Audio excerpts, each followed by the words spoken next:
Hello, my beautiful friends, my fellow sparkly space blobs, and the goo and the cocoon and the emerging butterflies. Here we are. And I just wanted to take a moment to let our souls rest and acknowledge where we are in the process, in the year. It has been a very intense year so far. I think we can all agree on that for the most part. I know there are some of us that maybe are experiencing something very different, but for many of us, we are sitting at a place that is very connected to the concept of the crossroads. The crossroads is something that has been essential to storytelling for thousands of years. This place where all these different energetic trails meet. And as we stand in the crossroads, we stand between worlds. We stand between versions of ourselves, versions of the world. And the crossroads is also a culminating place of magic, of witchcraft, as well as of many different types of spirits and energies coalescing, and all of us having to develop a deep sense of discernment and being able to name things in a way that allows us to see what's important to know and to know which path to take. Not that there's a single right answer, but that as we lean into and come deeper into soul alignment, that we're able to know what next step to take. It requires a lot of energy to be in the crossroads energy. It is a time where everything feels extra unknown, extra unfamiliar, and that takes a lot of energy. And this whole idea of naming is really where I want to take this conversation. This is definitely not going to be like a viral sensation video. This is really for my crew, for my people, for anybody who is just feeling that they have been really stressed. They've been like white knuckling through this first part of the year, maybe feeling like they've needed to control themselves more than ever. Maybe you've been grieving a lot or having really big emotions and almost feeling like you're going backwards somehow and not moving toward things, or maybe you're moving toward things, but you're also feeling very overwhelmed.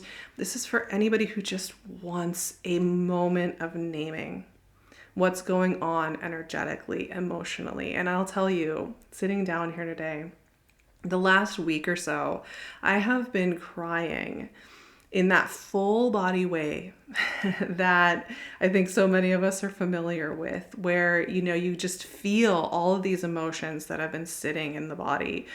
For me, I think this whole year, it's just like it finally just bubbled all the way up. I couldn't hold back anymore. And on the one hand, that's been really relieving. And on the other hand, it has been physically taxing because my heart has just been breaking for the world, for everybody who's going through like these horrific things, for just the bullying and the cruelty of it all. It hurts so much.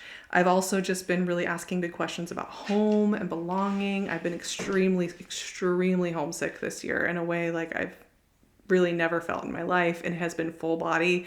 So I've been processing that, very much standing at the crossroads in my life about where do we go from here, and knowing I'm going to have to sustain and hold that crossroads energy for a while longer. And many of us are going to have to learn to kind of feel more comfortable and fluent in this crossroads energy. And I think that's what I want to do today as we set up for May, as we move through the rest of Taurus season and into Gemini season.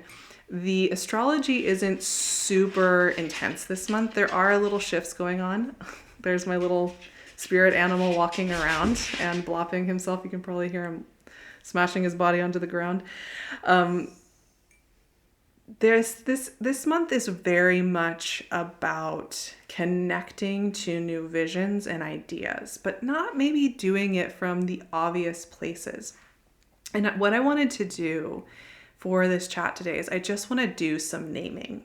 I want to name some things that are going on energetically, not so much technically in the astrology world, but more of this larger arc of processes that are happening, that have been happening up until May and are going to continue into the coming weeks.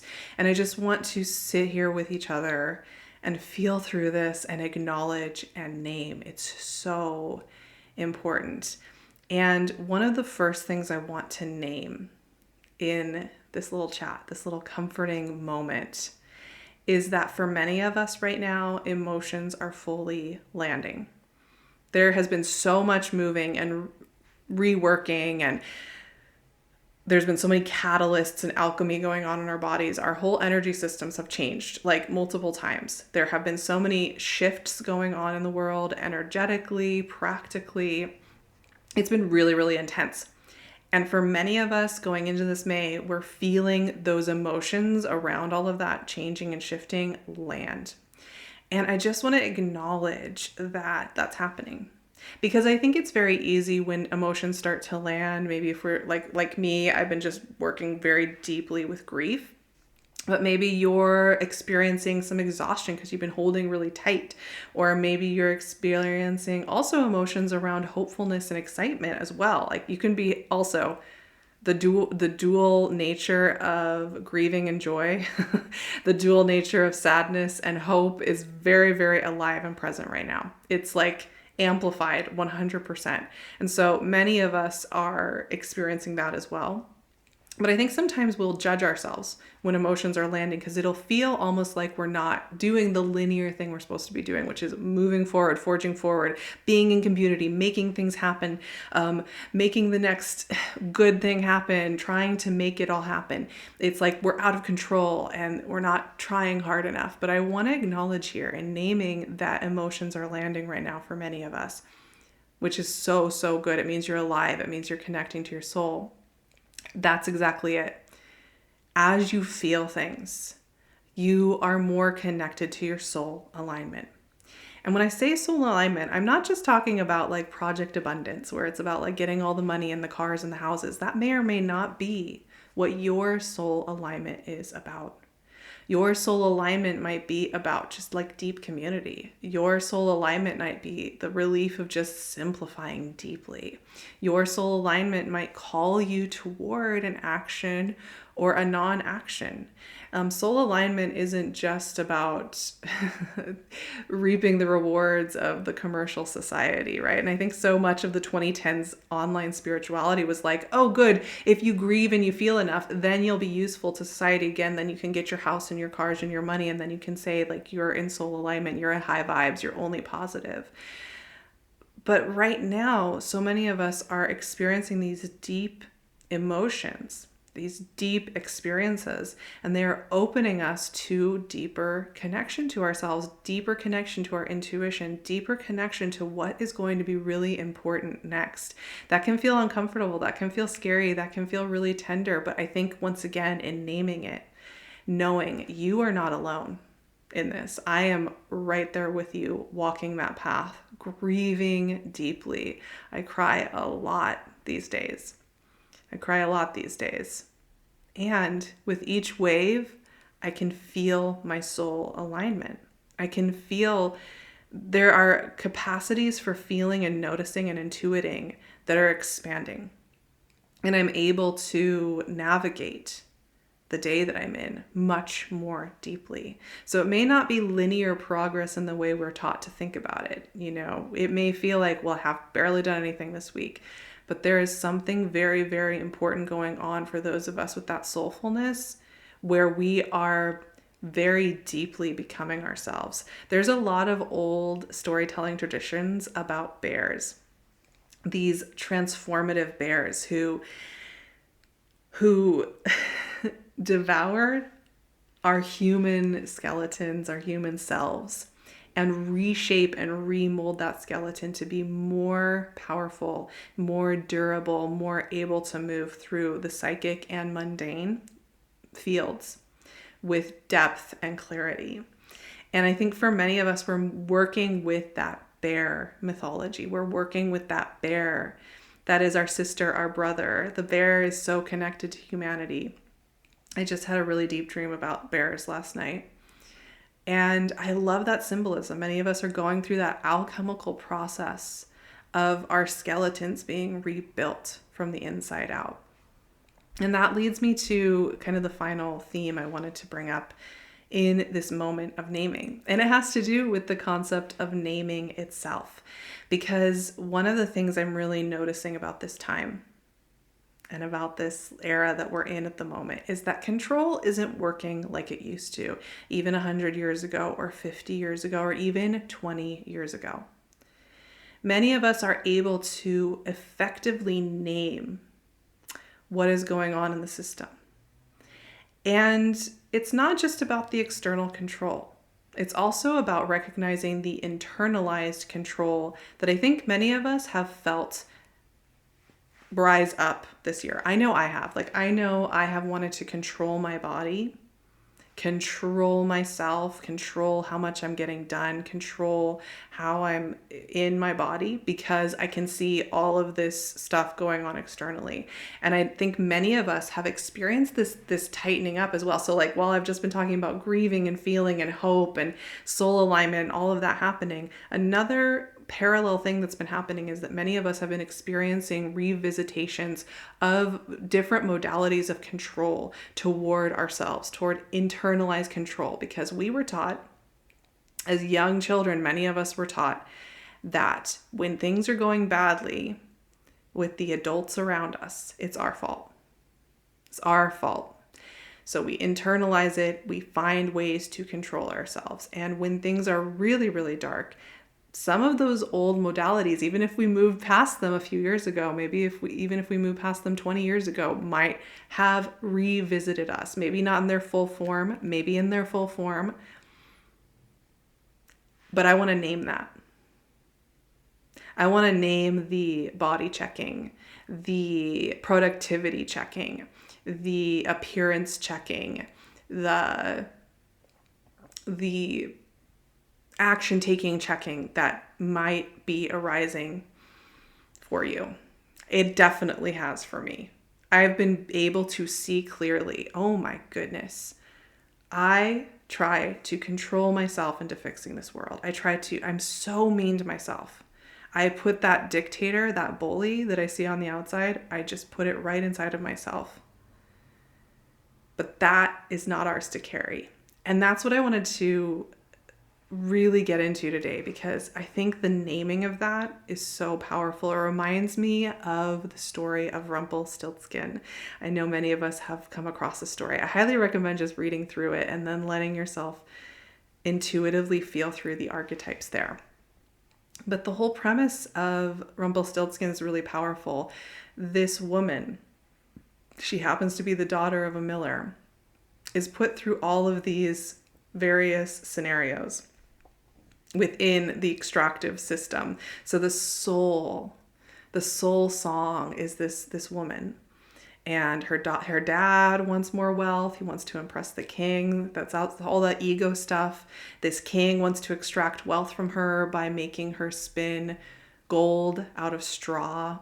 And this trickster energy in the form of Rumpelstiltskin wants her creativity, her creative voice. And all of these psychic elements, the father, the king, Rumpelstiltskin himself, are trying to suck the life force out of this beautiful, spinning, weaving spirit. And they try to isolate her. They try to get what they want out of her. But in the end, this spirit perseveres.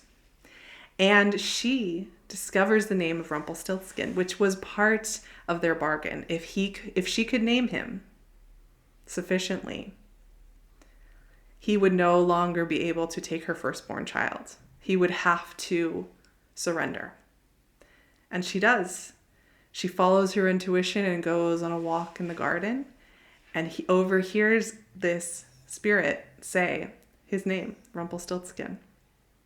She speaks his name to him. And in speaking his name to him, this figure splits himself in two. Depending on the story, Rumpelstiltskin splits himself in two, or he stamps his foot so hard on the ground that he falls into a chasm into the earth and disappears forever, or dissolves into the great universe. And I love thinking about Rumpelstiltskin, because that is a story about perseverance through intuitive knowing, but it's also a story about naming. It's also a story about naming. This extractive system isn't right. Naming the inner dictator that's trying to control and keep us safe, but also slightly destroy us. by keeping us safe. Naming the feelings and emotions that come up. Naming and naming and naming. Name that system. Name that king.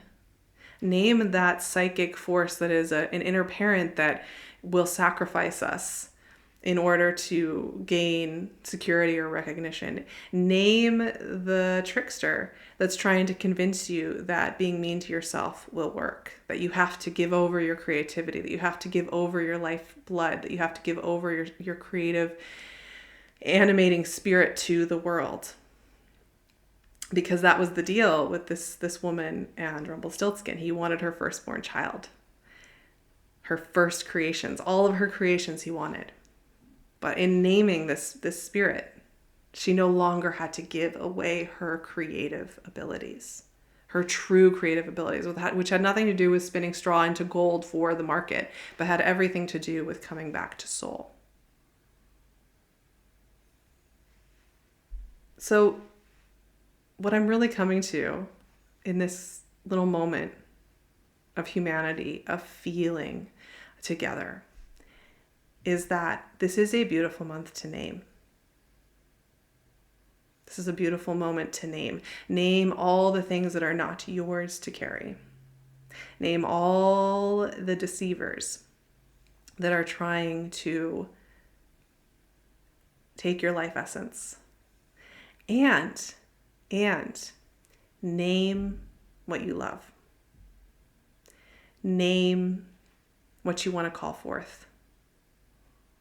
Name how you want to treat yourself. Name the waves of grief that you have moved through. Name your story in a more authentic way that recognizes what you have just moved through. I know for me, the last 3 years, I moved to Sweden 3 years ago, which has been a very great gift. I realize I am in a very rare and privileged position. But it has been a very, very hard 3 years. It has demolished one way of seeing myself. It has asked me to slow way down. I'm not living the life I had envisioned as far as being out and about and refined and really growing up into a specific version of myself. And I could tell that story over and over again about how I didn't do what I was supposed to do. But I'm going to name a story about the deep alchemization and recognition of myself that has happened from this time. I'm going to name how the forced rest and the burnout that I have experienced helped me to come home to myself and really hear my soul. I'm going to name the increased empathy and compassion I feel for all travelers of the world, all immigrants, all of us who live in vulnerable communities, in vulnerable bodies, different abled minds. That has grown and expanded in huge ways. It's made me a much deeper artist, much deeper storyteller. In this naming, we reclaim our power every day. In this naming, we remind ourselves that we do not carry the toxicity of the world, that it is not our job to punish ourselves into fixing this world. It is our job to love ourselves into being here, being together. And that as we descend each time into that well of grief or fog or uncertainty or a feeling that maybe our intuition is not clicking, we are actually getting closer and closer to our soul. That we are not traveling alone. That if you feel that despair, that you cannot take one more step, you are traveling with so many of us right now. We are all feeling this together. You are a traveler among many. And we're going to keep naming and finding that center. If you want to connect more with the crossroads energy and just feel more centered and connected with yourself, empowered to work with some of the more psychic energies and archetypes that are moving through the world right now, I highly recommend joining me over on Patreon. I am starting a new journey called Wild Dreaming at the Crossroads. It's going to start on June 6th. It's very, very affordable. $5 a month. It's like, I can't even believe how affordable I'm making this work, because it is so meaningful to me. It's my soul work. It's like, I want it to be accessible. I want people to be able to access it. And I also want to be able to produce it and do it.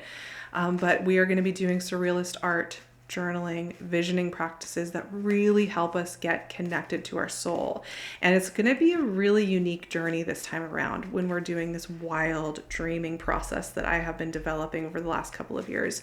We're going to be working with exiles in June, all the hidden treasures, all of the aspects of ourselves that are waiting to be realized. July is about tricksters, understanding how to see tricksters around us, but also developing healthy trickster energy within. And August is all about fool energy, how to get very in touch with the wild intuitive wisdom of the fool and how that can help us navigate this world. All in all, this entire journey is going to be about learning to deeply navigate from soul and reclaim that energy and feel it resonating in our bodies, our minds, in our visionary practices. It's just going to be really joyful, really restorative, really loving, very gentle, but also extremely powerful. So I highly recommend joining. Like I said, that starts on June 6th. I'll leave the link in the description box so you can get connected with me there. And I'm shuffling my cards, feeling through what wants to intuitively come out. The moon. That's so fitting. That's so fitting for what we are doing here in this time period. The moon is very crossroads at its core, because the moon is about when we are standing in a landscape where there are different energies. A lot of times the moon is this interesting place where we are diving deeply into the subconscious and the unconscious, which is denoted here with the crayfish in the water. We are diving into waters that we may not fully consciously know about ourselves. And we have a dog and a wolf here in the moon imagery. And this dog and this wolf represent, the very, very wild part of ourselves, the wolf intuitive part of ourselves, and the domesticated part of ourselves, and how we negotiate and navigate that relationship. We need both. If we just stay in the domesticated spot, we can feel trapped. We can feel over controlled. We can feel like we are trapped in a little box. If we're only in the wild wolf nature, we may feel that we can never reconnect to community, that we can go off into this kind of other realm where we never come back to consciousness. So we need both. We need both of these wild elements. And we stand between two towers in the light of this very, very powerful moon energy. And I think this really represents what I've just been talking about this entire soft moment at the beginning of May, which is we're naming things, we're alchemizing things, we are reconstituting our skeletons to move through new eras in our world. That takes so much courage, energy, curiosity, joy, and grief, all of it. It requires all of these beautiful things. And I know so many of us are moving through it, and sometimes it looks like nothing on the surface, which I think is part of the frustration of it, because it's like you want to have something to show for it. You want to know that you're contributing to things becoming more beautiful. And sometimes it can just feel like it's not enough. Just remember this moon imagery, I think, in the coming days and weeks. Remember that this process is going on. Remember that each time you dive beneath the waves, you bring back something with you. Something important, something valuable. Each little bead on the string is connecting into something larger.